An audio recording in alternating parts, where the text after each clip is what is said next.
Chapitre 1. La transformation a eu lieu vers 2h20, heure du Pacifique.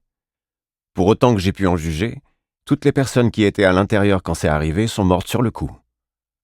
Si vous aviez au-dessus de votre tête quoi que ce soit qui ressemblait à un toit, vous étiez mort. Que vous vous soyez trouvé dans une voiture, un avion, le métro, même sous une tente ou une boîte en carton.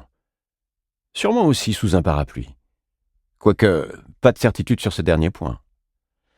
Je vais pas vous mentir, si vous faites partie de ceux qui étaient dedans, sans doute au chaud à dormir, en train de rêver à je ne sais quelle connerie, je vous envie. Vous êtes les chanceux de l'histoire. Vous avez juste disparu. Vous avez été réduit en poussière pendant la transformation. C'est arrivé un mardi, quelques heures après minuit. On venait de passer au 3 janvier. Une tempête épouvantable se déchaînait en Amérique du Nord, et la moitié du pays était ensevelie sous la neige et le gel. À Seattle, ça n'est pas trop tombé cette nuit-là. Mais les températures étaient quand même descendues largement au-dessous de zéro, ce qui est inhabituel, même pour le début de l'année.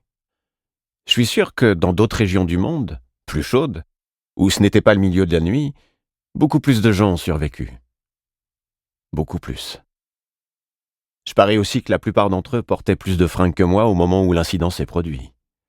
Et ces gars-là, eux, ont probablement eu assez de bon sens pour ne pas aller vers la lumière. Moi, j'ai pas eu le choix. Comme je vous l'ai dit, ça caillait sévère. J'étais dehors, vêtu en tout et pour tout, d'un boxeur, d'une veste en cuir et d'une paire de Crocs roses, dans lesquels mes pieds rentraient à peine. En outre, j'avais dans les bras un chat nommé Princesse Donut, la reine Anchonk, qui miaulait, me griffait et crachait en gesticulant dans tous les sens, un perçant écaille de tortue dont la valeur dépassait mon salaire annuel. Pour aller plus vite, mon ex s'appelait Princesse Donut, et moi, juste Donut. Bon, il faut que je vous rembobine un peu le film. Je vais pas vous étouffer sous une tartine de contexte, mais certains détails se révéleront peut-être importants. Mon nom, c'est Karl. J'ai 27 ans. Après un passage chez les gardes-côtes, j'ai commencé une carrière de technicien expert en marine, à réparer des systèmes électriques pour le compte de riches connards propriétaires de bateaux de croisière. Jusqu'à quelques jours avant le début de ce merdier, je vivais avec ma copine dans notre appartement, à Seattle donc. Béatrice, elle s'appelait. Béa. Pour le nouvel an, elle était allée à une fête aux Bahamas, avec une bande de potes. Elle ne m'avait pas prévenu que son ex serait là. J'avais eu l'occasion de m'en rendre compte par moi-même en découvrant sur Insta une photo d'elle assise sur ses genoux. Je n'aime pas les drames, et je suis pas doué pour ça. Qu'elle m'ait réellement trompé ou non, ça n'avait pas vraiment d'importance. Elle m'avait menti. Alors je l'avais appelée pour lui annoncer que c'était fini entre nous. Je lui avais dit que ses affaires seraient prêtes à son retour. Pas de drame, pas de simagrée. C'était juste terminé. Elle avait demandé à ses parents de venir chercher le chat, mais ils vivaient à l'autre bout de la chaîne des Cascades. Impossible de s'engager sur les routes avec ce temps pourri. Je leur avais donc promis que je m'occuperais de Donut jusqu'au retour de Béa. Je dois vous parler un peu de ce chat.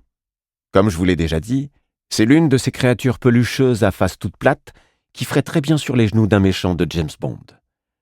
Béa et moi vivions dans un T3, et l'une des deux chambres lui était attribuée. Vous voyez le tableau. Pour être exact, la pièce servait d'entrepôt à tous les grands prix de beauté de Donut, à ses certificats de conformité à la race et à l'innombrable quantité de trophées et de clichés encadrés où elle figurait, assise sur une table, les poils en pétard et l'air en rogne, pendant que Béa et l'un des juges posaient derrière elle. Ces photos, Béa en avait probablement une bonne 50aine. Elle revenait avec des ribambelles de récompenses et autres prix à peu près chaque fois qu'elle amenait Donut à un concours. Et elle l'y amenait presque tous les week-ends, sa foutue bestiole. La famille entière était branchée élevage et exposition de persans. Moi, le milieu des concours félins, je n'y connaissais pas grand-chose. Ça ne m'intéressait pas trop de m'impliquer là-dedans. Vous vous souvenez, les drames, pas ma came. Et je vais vous dire un truc sur les fanas de chats, plus précisément sur les fanas de concours de chats. En fait, non. Je les emmerde, ces cons. Ce qu'il faut retenir, c'est que Béa et Donut faisaient partie de cet univers auquel je ne voulais absolument pas être mêlé. Je me suis jamais considéré comme un grand fan de chats. Mais pour être tout à fait honnête avec vous, Donut, je l'aimais bien. Cette chatte se foutait de tout et de tous, et je respectais ça.